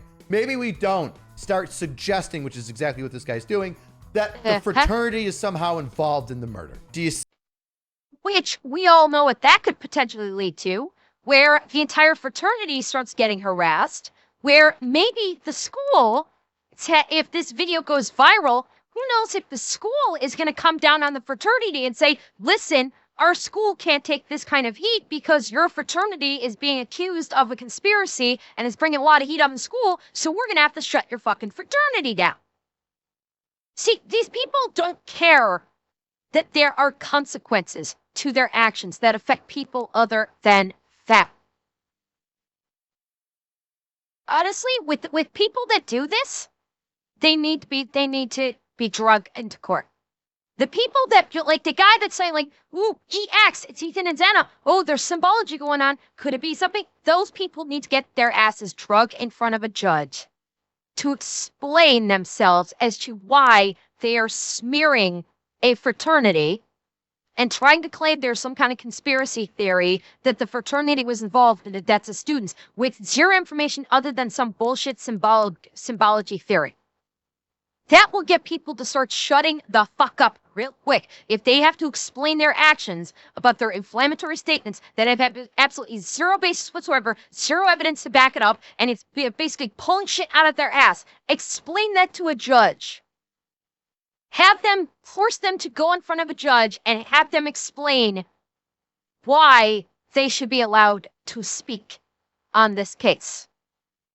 Let them go in front of a judge so a judge can tell them, shut the fuck up, or you're going to lose something that you actually care about, be it your money or your freedom. See? Do you see now how sometimes we get a little frustrated with you internet sleuths? And I think people had targeted me specifically because I did have a lot of kind of public information out there on social media, my Facebook and my TikTok. Here we go. Here's another wild goose chase. Boy. Now we've got a fraternity member in that fraternity who's getting stalked by the public because he just happens to be very public in his social media, right? Just living his life. But because God. this kid's in the middle of a murder, and he's not even in the middle of it, he's forced in the middle of it by a bunch of outsiders who see him in a bunch of photos with other people and go, he knows everybody, and he's in the fraternity. That must mean he's guilty of killing people. Social media was a mistake. The negatives like this of social media far outweigh the benefits. It allows people that are desperate for clout, desperate to feel important, to slander completely innocent individuals and potentially destroy their lives just because you're fucking bored. The scrawny 5'5" curly-haired frat boy is the dude that killed 4 people? For what? Where is this coming from? Internet sleuths. And the biggest cancer of all is anonymous reporting. And this is just a schizophrenic post here. Oh, God. A+ in poli-sci 235.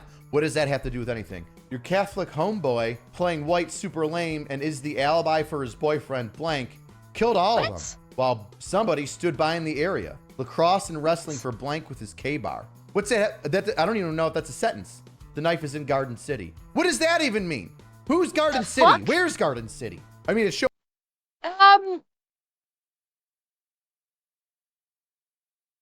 That knife is in Garden City. Planet talked about High School of Bishop Kelly. 20 years. Check. What you just said is one of the most insanely idiotic things I have ever heard. At no point in your rambling, incoherent response were you even close to anything that could be considered a rational thought. Everyone in this room is now dumber for having listened to it. I award you no points, and may God have mercy on your soul.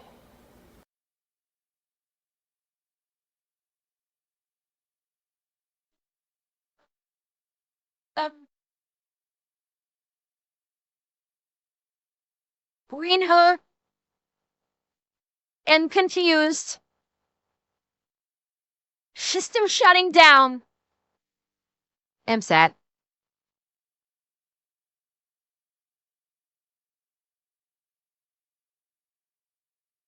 Oh, okay.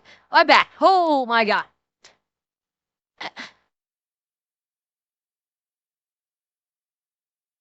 You know what makes it worse?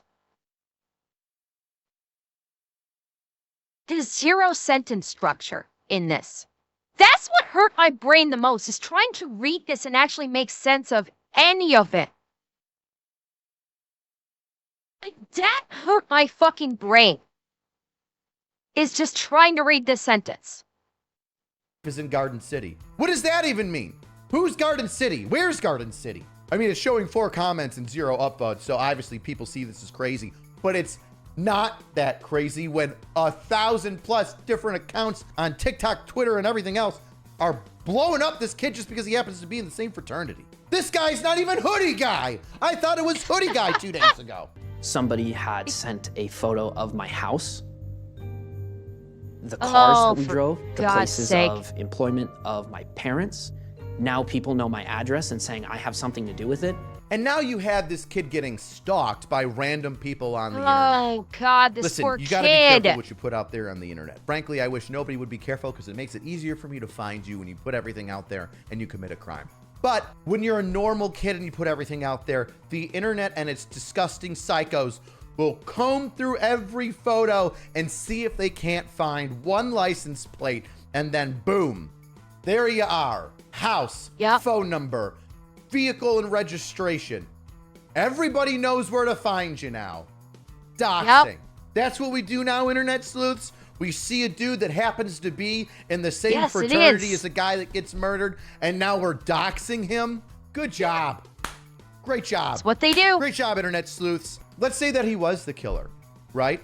Now, do you think that it's going to get brought up by the defense that he's getting death threats from everybody? Do you think now that the defense is going to say the police couldn't do their job appropriately and arrest him in a timely manner, and now the entire community is against him and now they can't have a fair trial? Or that he's already been judged based on his actions that people on the internet This made is what up? I was saying. And who the f do you think you are just doxing random people on the internet because I think they murdered somebody? You think? With what information? Once again, it always comes back to this. It'll always... No, with what evidence? Not even just what information. What fucking evidence? Trick question. There is none. Always come back to this. You don't have the information that the officers have. So when you make judgments or statements or state something as fact that you can't verify, it goes downhill fast, and there are repercussions for it. Like this poor kid and Hoodie Guy and the dozens of other people, to include family members of the victims, that are getting drugged through the media and having to relive not just the horrible death of their family members and friends, but they're having to deal with the stress of idiots on the internet spewing absolute bullshit and pointing the finger at them for the deaths of those people that they loved. So there was a police video of Hunter Johnson going to the door. He had some zip ties around his wrist. What do you guys think? What? Hold up. Of those people that they loved. So there was a police video of Hunter Johnson going to the door. Those are zip ties, you dumb fuck. Those are literally rope bracelets. Those are not zip ties.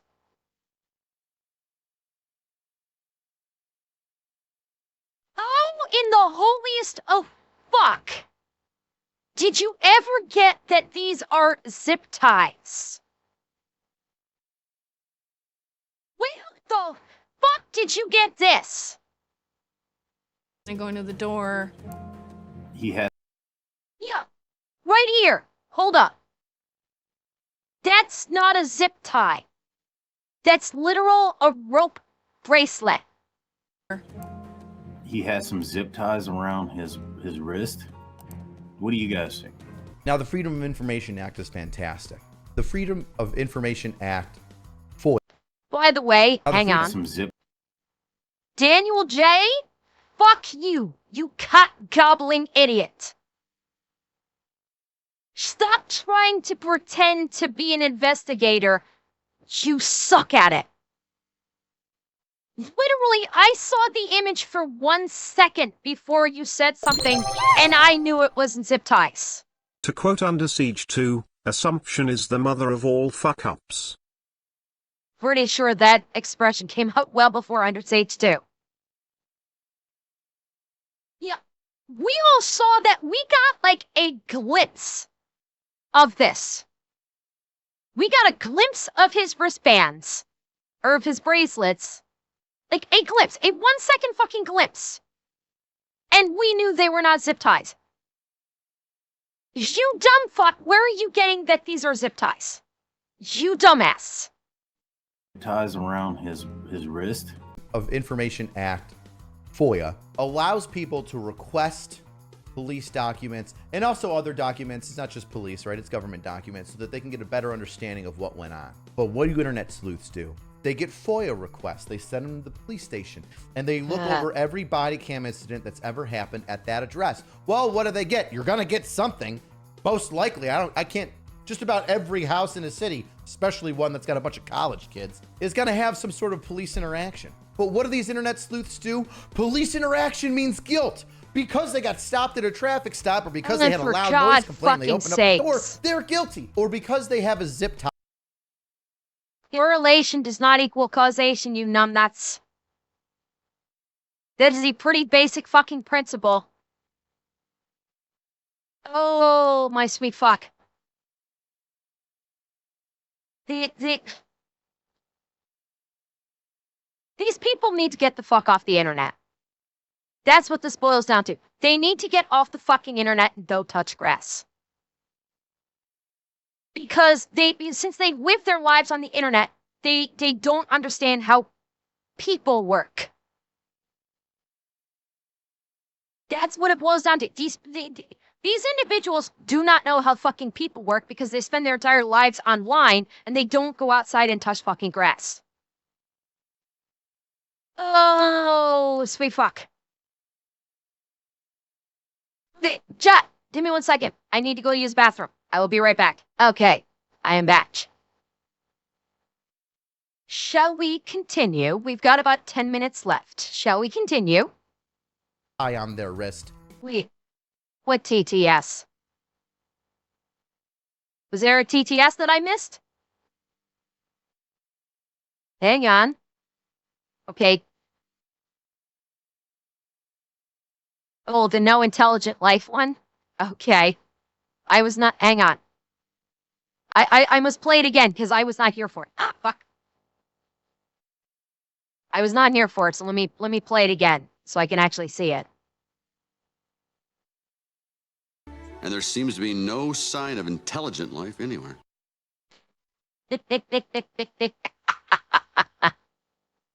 They're guilty. Newsflash, these internet sleuths are like, oh, he's planning, he's trying things out when it comes to binding people up and killing them. He's obviously a freak. One, that is a far leap to go off of, right? Oh, my sweet fuck. Did those internet morons actually go that route and say that he was practicing tying people up because he had rope bracelets on and they thought that there were zip ties? Oh, my God. Oh, God. That is a jump in and of itself. But what psycho killer is tying himself up? I need to see how good these knots are, so I'll tie them on myself. I'm gonna zip tie myself to see if zip tying myself makes me a better killer. Don't the victims get zip tied? No, you idiot. That's what kinky people do. It's the kinky people that are in the self-bondage that zip tie themselves. Don't you know anything? Zip ties is a self-bondage person's best friend. They can tie themselves up and they don't have to worry about locks or anything like that. It can be very useful. If you know what you're doing and you're doing it right and you're doing it safely. Safety first. Always remember safety first. Like, let's ask that for real. Oh, he's got zip ties on his wrist. I would think victim, not suspect. But who am I? I'm just a dude. Yo, I'd hardly consider this a confession when I have processed my love for the subject matter in question plenty of times in the past. This is hardly a confession, okay? I would think victim, not suspect. But who am I? I'm just a dude. Wrist tie guy. That was my name there for a little bit. We play a Oh game my called God. Champagne and Shackles. You zip tie together until each of you finish your champagne. No fucking way. Hinga. You zip tie together. There for a little bit. We play a game called Champagne and Shackles. You zip tie together until each of you finish your champagne, ultimately. Way. Hold the fuck up. Were those actually fucking zip ties? I need to look again. The Hunter Johnson going to.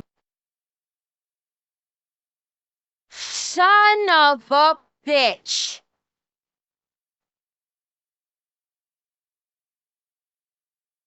Yeah. Yeah. We were wrong. No, Revan, that's what the girls explained. They were playing a party game. We were wrong. We were wrong. Those were actually zip ties. We were incorrect. I'll be goddamn. Huh. All right. Well, you know what it is? We looked at his left wrist because that is a bracelet. And so we saw that and we assumed that this was just a matching bracelet in a different color.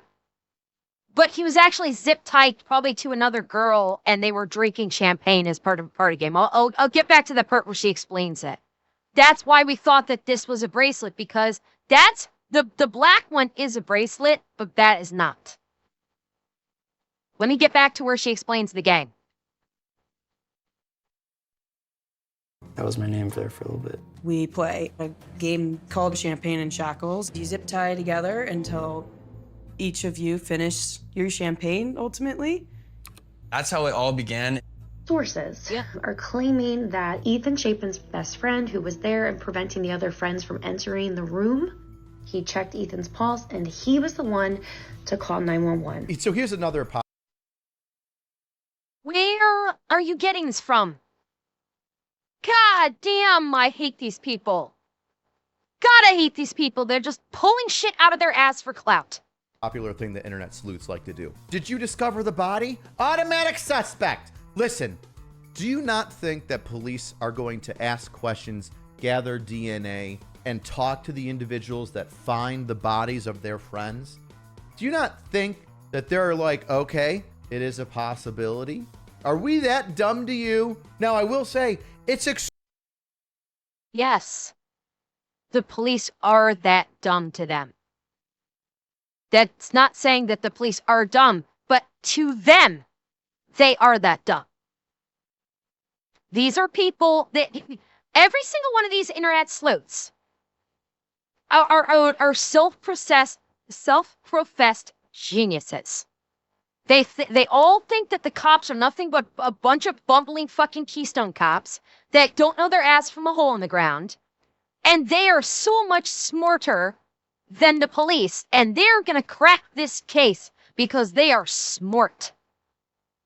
Because they've seen all of the detective movies. And they know all the tricks. And they know how to look critically at videos and piece together the puzzles because they're fucking Sherlock goddamn Holmes.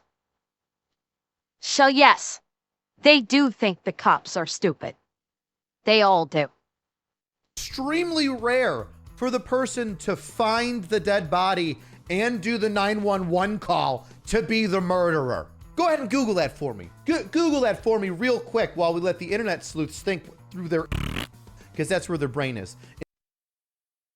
And again, I'm repeating, they saw it in a fucking TV show. That's where they came up with it.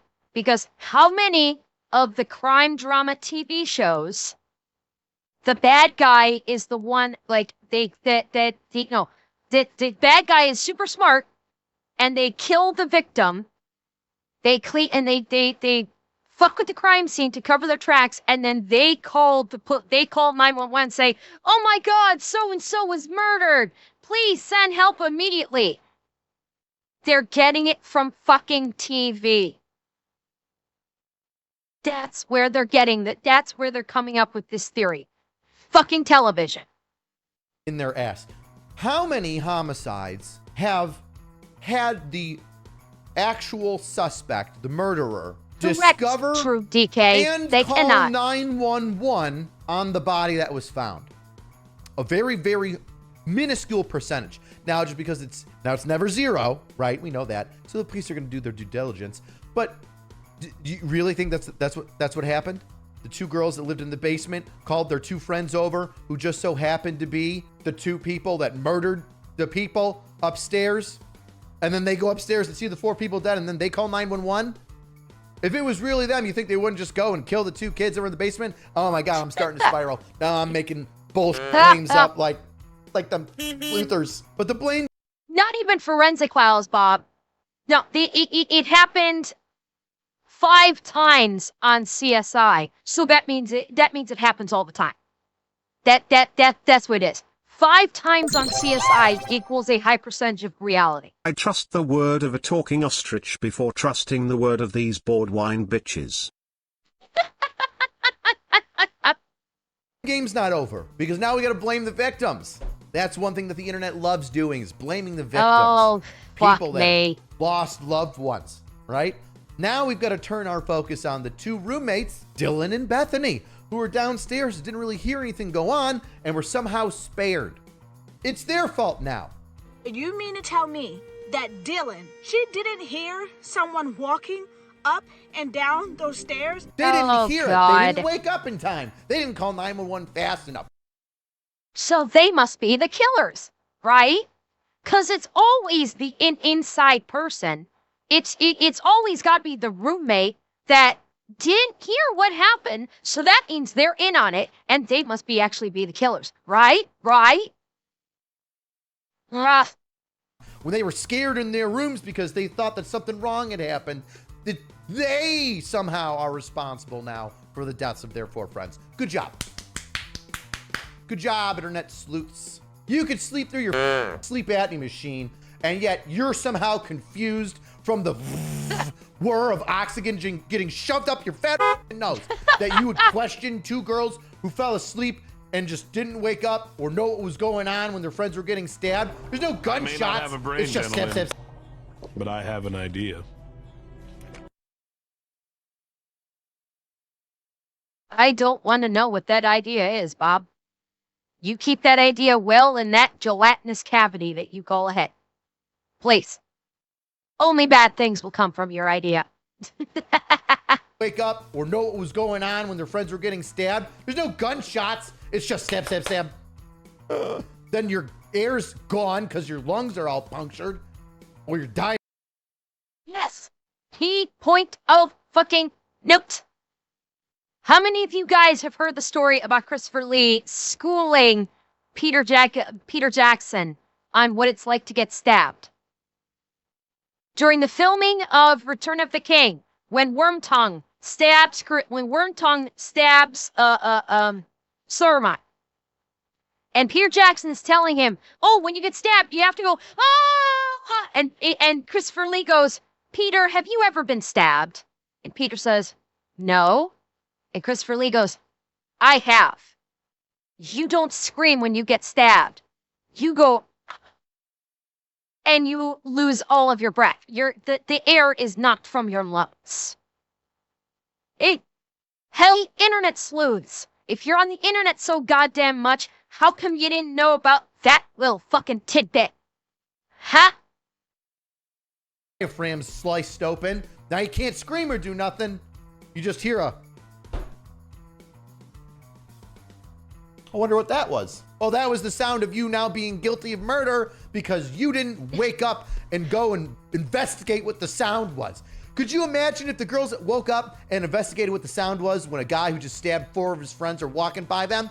They're probably gonna die too, you idiot. But we don't think about that. We don't think about that. Yeah. I just don't think people should be saying anything when they don't know. Bravo. Maybe everybody can just shut up and wait and listen. You want to question the police, even though it frustrates us. Fire. The smell of blood does not immediately just billow into the air when someone bleeds. This is not fiction. Okay, you're being facetious. Okay, you are being sarcastic. Yes, correct, Arg. Yeah, it takes time. We're talking about hours before the scent of blood that rotten smell wafts into the air. But you were being sarcastic, so, okay. Fine, go ahead.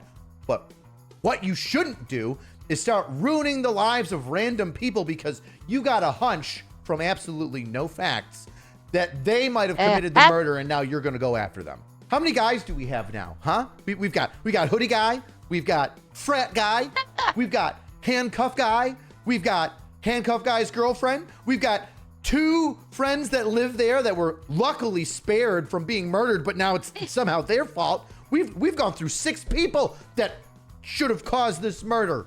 Probably 7 because the whole police department's in on it now, right? Because they're not getting to the media fast enough. Do you see where my frustration with this is coming from? So many people out there that start a theory with close relationships.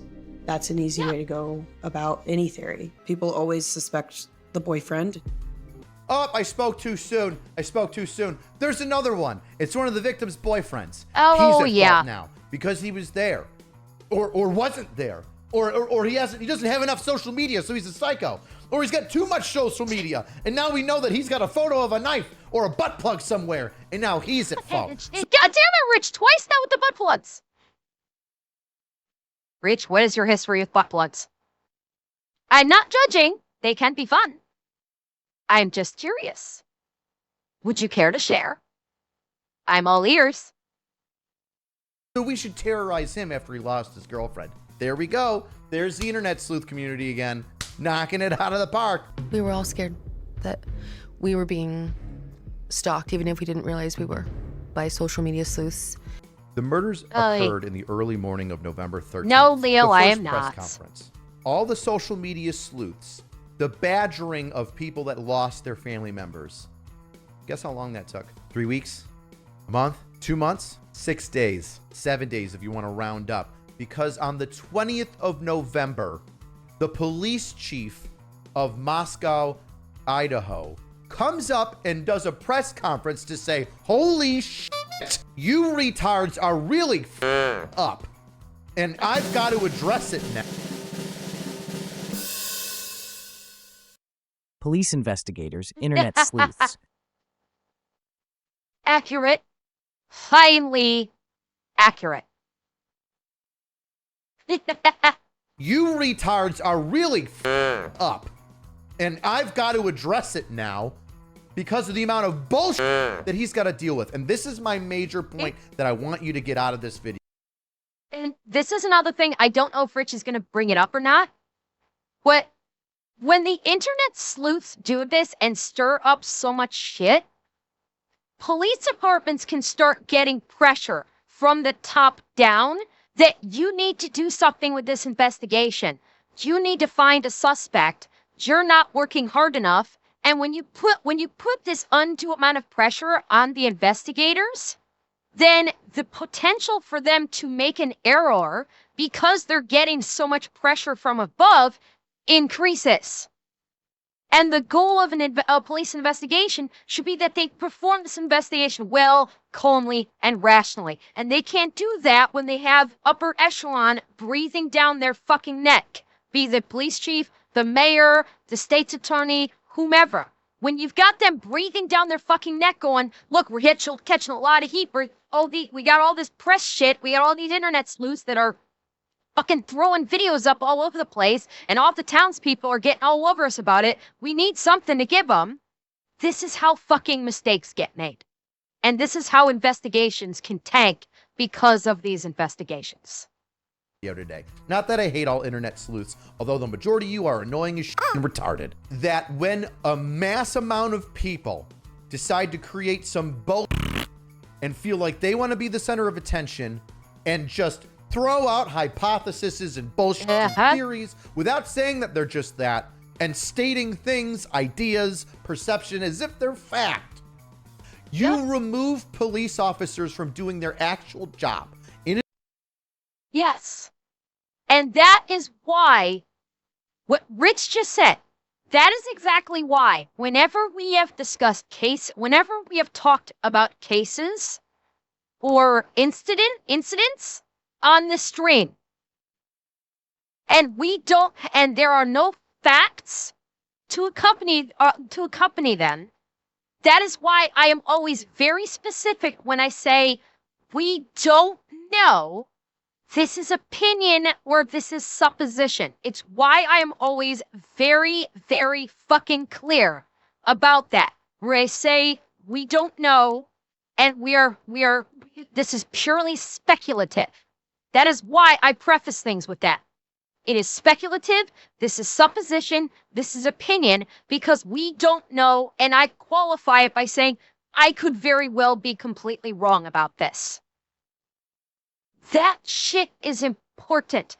If you don't know, especially if we're talking about a criminal investigation, if you want to postulate, if you want to brainstorm, if you want to give opinions, there's nothing wrong with that. There's nothing wrong with doing that. But it needs to be clear that this is an opinion. This is a supposition. This is a speculation. That you don't have facts to back it up. You're going with the limited amount of information that you have. And this is basically just a brainstorming, a postulation of what could be happening. But qualify it with you don't know for sure, you could be wrong. It's fucking important to make that distinction. You remove police officers from doing their actual job in an investigation, assisting family members, witnesses, victims in getting closure for their dead ones, the ones that they lost, because now they have to address all this other bullshit. You've removed them from doing their job.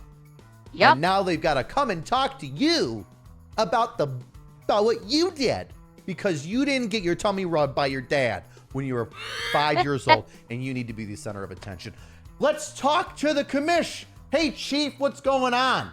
I want to address several areas of speculation, conjecture, and misinformation that has circulated on social media platforms and And by the way, everything this captain is about to say, regardless of that it is facts, the internet sleuths are going to think he's full of shit. Bear that in mind. Everything this captain's about to say to try and clear the air and basically say, you know, everything that you said is bullshit, they're going to say he's covering it up. They're going to say he's just saying that because he knows we're close or he's trying to cover up shit. Because these internet sleuths don't care. They don't care about facts. They don't care about justice being done for these victims. They only care about themselves. They're selfish little pricks and cunts that just want that sweet, sweet internet clout so they can get that sweet, sweet dopamine hit. And so they're going to say he's lying and that he's covering things up or he's backpedaling or something like that. Oh, shit. God damn it. What did I do? Fuck, what did I do? Because you didn't get your tummy rubbed by your dad. Sorry. When you were 5 years old and you need to be the center of attention. Let's talk to the commish. Hey, Chief, what's going on? I want to address several I can't read.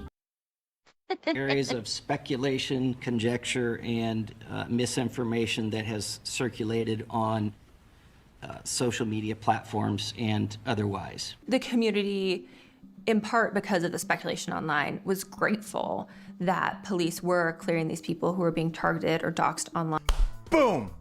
What people do online has real-life consequences. The dumb reporter said something right. Oh, you've won me over. Maybe you learned your lesson, dumb reporter. I'm still going to call you dumb reporter. It diverts police attention away from the things that matter. The investigation. Now, I'm not going to leave you on a cliffhanger. You don't have to watch the rest of the video. You don't have to go on Google. The suspect was arrested on December 30th. So about a month and a half it took this police investigation to find their suspect and then effect an arrest, right? Gather all that information up and effect an arrest. And that suspect was Brian Christopher Koberger, who's 28 years old. He lived a short distance away from the University of Idaho, where he was a student at Washington State. He got picked up in Pennsylvania near his family's home with his dad, and it was because of the sheath that was left underneath a victim that they were able to grab DNA from it and match it to his own. So Brian breaks into the house, kills the 4 students. He leaves the sheath to his knife inside of the house. That sheath has his DNA on it. they're able to find him in Pennsylvania a month and a half later and effect the arrest. And this is why scene security and scene security, custody of evidence, and locking down information is so fucking important. Because if it had gotten out by these dumb fucking internet sleuths that a sheath had been left underneath one of the bodies at the scene, you don't think that the killer would have fucked off even faster? Or that it could have tanked their case and given the killer enough information that he could have hidden for fucking years? This is why the police don't tell people shit. To keep crucial information like that away from the public blabbermouths. And effect the arrest, and he's since pled guilty. He's taken a plea so that the death sentence is off the table and is expected to serve several life sentences. Now, not all sleuthing is bad. Yes, Don't Mess with Cats is a fantastic documentary on Netflix that can show people coming together the right way to assist law enforcement in solving a crime. And there's tons of examples of that too. In fact, if you have... Yeah, no kidding, Atanashi. He said it was, what, a month? Now, honestly, but it's not unusual, because I know most state labs, when it comes to running DNA evidence, especially a quadruple homicide, that would get pushed to the top of the list in terms of evidence processing.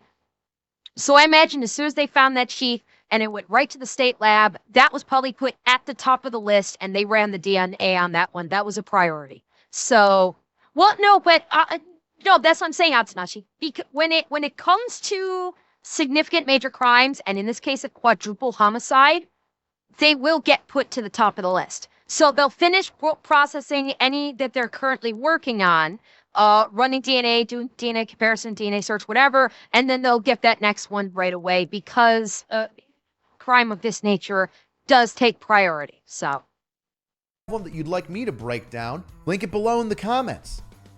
No, Cookie Monster, it wasn't the local, it wasn't the local police department that ran the DNA on this. They sent that sheath to the state lab. Very likely, I should say. Very likely, they sent that sheath to the state lab to be swabbed for DNA. The vast majority of local police departments don't possess a state lab. Unlike what they show in movies and TVs, that the smaller departments don't have a full-on forensics processing unit, and for any significant forensic processing, including fingerprints that have been collected at scene, will be sent to the state lab for the processing. So it was undoubtedly, that's where it went to. It went to the Idaho State Lab for DNA processing, along with all the other evidence. In fact, if you have one that you'd like me to break down, link it below in the comments.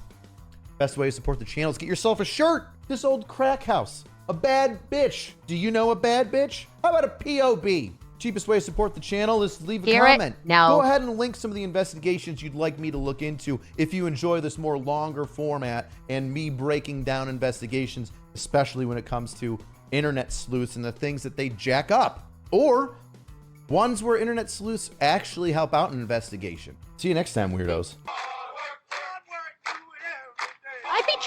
I'd be curious for Rich to do one of those where the internet sleuths actually helped. I think that would be a really nice change of pace for Rich's series for the true crime thing, where he does one where the internet sleuths actually help. I think that would be really awesome if he did one of those. Oh, the one thing I'm disappointed is we don't know what the motive is. Rich didn't mention what the motive for the killings was.